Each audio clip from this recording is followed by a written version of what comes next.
It's interesting how in 2024 it seems that every talking head in the male YouTube podcast, social media, not every, but a lot of the talking heads in these communities have been big proponents and believers in the use of nicotine. And it's interesting how simultaneously, as I've been hearing about this usage, I myself quit using it. So although this opinion might be unpopular to some, after using nicotine for a period of time, quitting multiple times, relapsing multiple times, and eventually quitting for good, it is my opinion that my life is definitely better without it in it. And I think it's an important discussion to have. And I think, contrary to maybe some people saying just to do it, I think if you're not currently on nicotine, it might not be something you want to try. And if you are on it, it might be something you want to quit. Here's my experience of starting nicotine, quitting nicotine, and how I feel now. I'd love to hear your thoughts in the comments.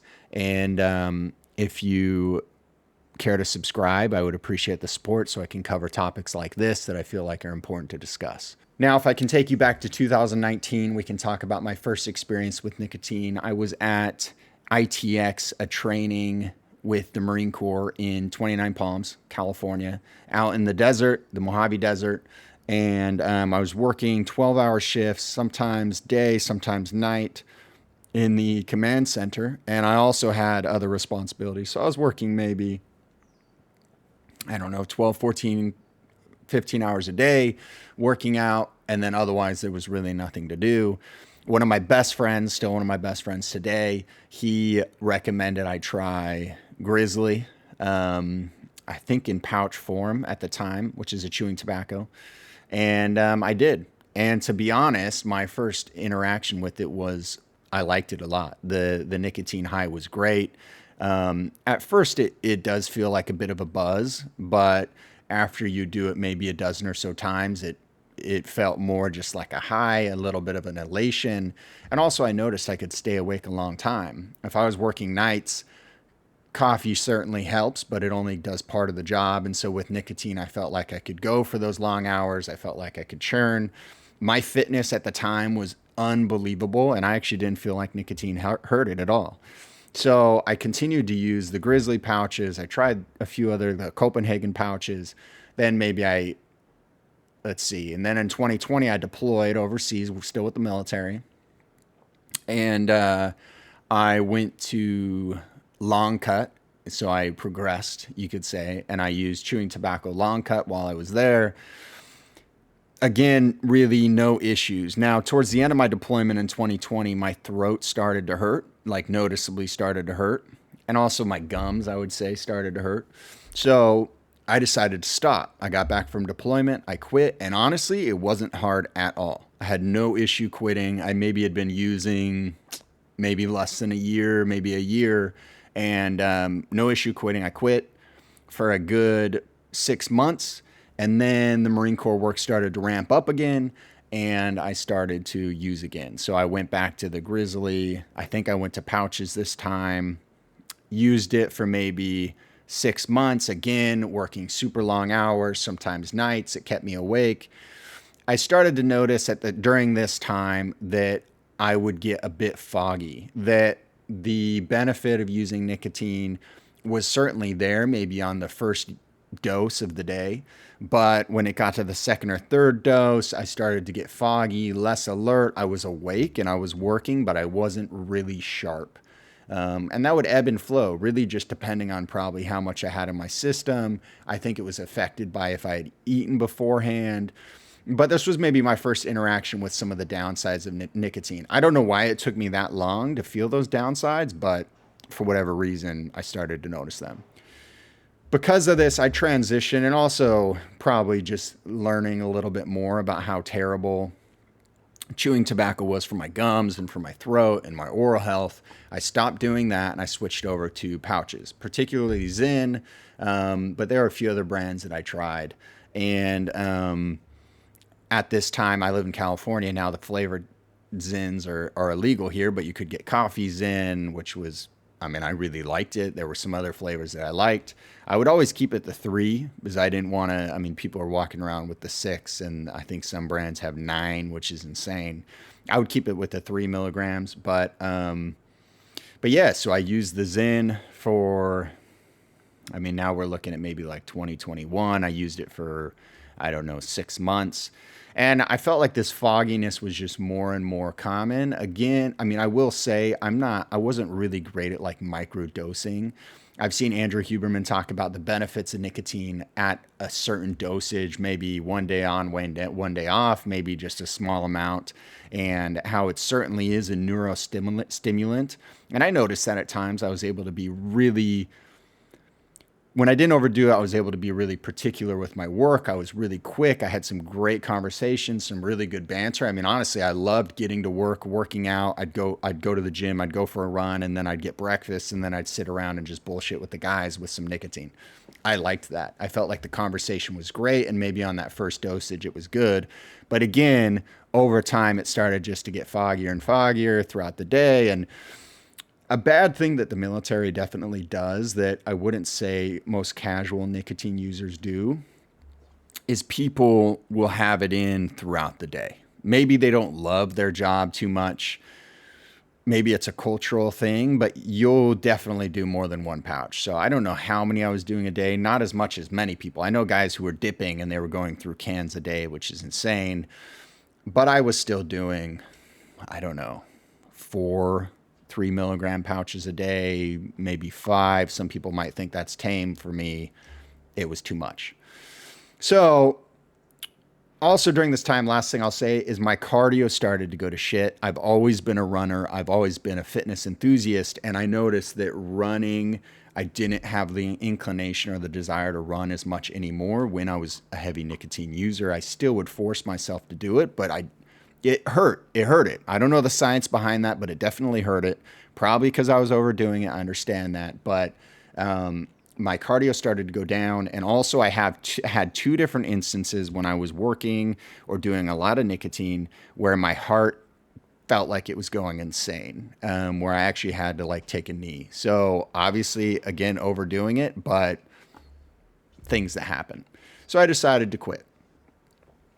My experience quitting was honestly, it was complete hell. Like what I would do is I would quit, and I've seen a lot of tough men fail at quitting. So I knew it was going to be hard. I would quit. I would throw away anything. I would be clean for like a week, and then I would buy some more. I would do 1 pouch, and then I would throw it away, and then I'd go another week, and then I'd buy some. I was like an addict for sure. And that pattern continued, and then slowly it started to increase. I would have maybe 2 weeks off, maybe 3 weeks off. Things would bring me back. It was interesting, like, and still to this day, there are times I want to do nicotine again. Those main things being, 1, work. Like I would miss the opportunity just to be able to work insane hours and be focused the whole time, which nicotine sometimes would help with. And then also just the good camaraderie memories. Like for me in 2024, it's honestly been hard to listen to these podcasts about people talking about nicotine all the time because I feel the desire to try it again, even though I know it's not good for me personally. But those are a few reasons why maybe I'd go out and I'd buy it again, and then I'd be like, what are you doing? This doesn't make you feel good. I'd throw it away. So I eventually came across a brand called Buffalo Trace. Actually, I think I'm saying that wrong. I think it's Black. Yeah, sorry, not Buffalo Trace. That's a whiskey. It's Black Buffalo.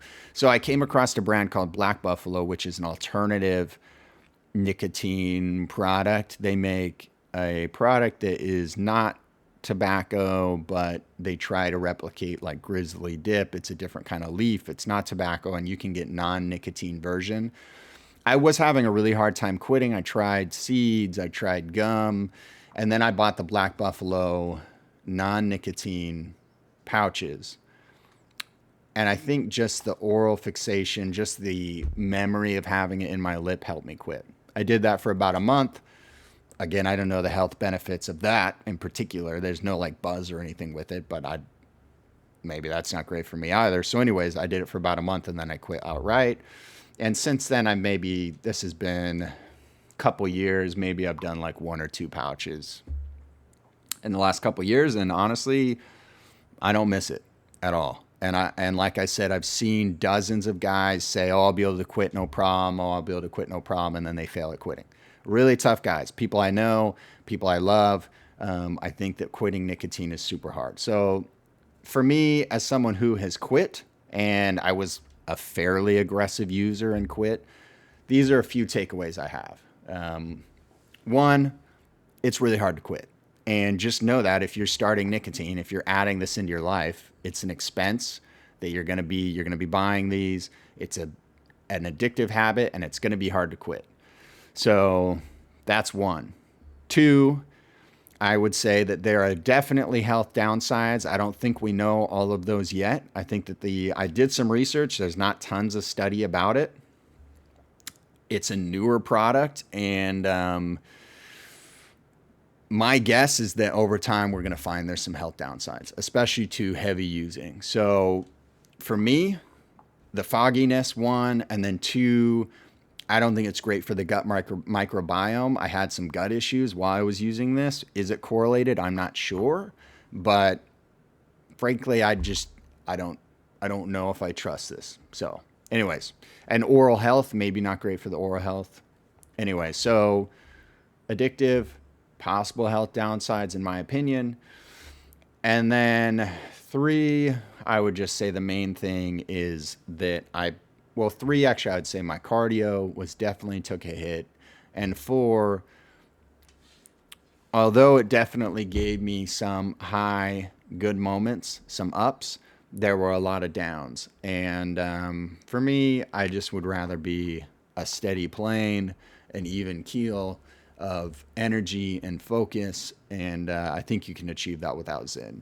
I'm just going to, real quick, before I get off here, log off in this video, I'm just going to quick contrast. So when I was going through that gut microbiome kind of, or gut issue up and down, I tried a lot of different things. I tried a lot of strict diets, including carnivore for a month. I did a few other months where I cut out caffeine, I cut out anything processed, And honestly, I'll say, as far as focus and productivity, when I was doing either the carnivore, but for me, carnivore wasn't a great fit. That's why I stopped doing it. But during that, or even after, when I just didn't have any caffeine, I didn't have many carbs, I didn't have anything packaged, I felt just as effective as I've ever been during those months. And I wasn't using nicotine. So I say that to say that you can achieve productivity, you can achieve focus without this. I don't believe it's necessary. So again, I'm going to wrap up there. That's my experience. If you haven't used this yet, kids or adults, maybe don't. Andrew Huberman, I saw him just post about this topic recently, like a week or two ago, and he said, after looking more into it, that he probably would recommend not using this if you're not currently using it, and if you were to use it super disciplined at a microdose level, which some of you might be, I doubt many of you are, I certainly wasn't. So curious to hear your thoughts. Let me know in the comments, and please subscribe. Appreciate it.